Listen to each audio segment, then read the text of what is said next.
What would you say is the single most important decision that was made by Robert Gabriel Mugabe during his presidency? And what about the single most regrettable decision?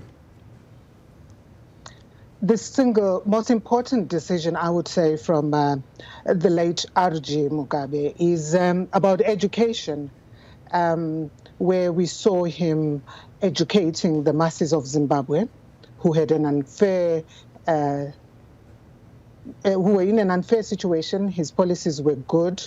The literacy levels were high, right from independence. He opened more schools. He allowed for adult literacy for those who had lost their educational opportunities during the war. He made it possible to do what was called hot sitting. Some were learning in the morning, some were learning in the afternoon.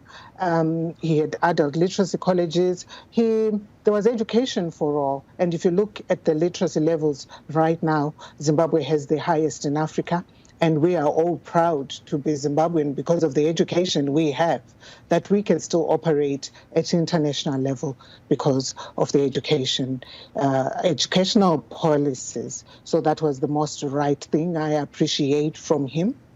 But on the negative side, what I do not appreciate was the corruption which he allowed to destroy our country, to destroy our economy, to impoverished people in a very wealthy country.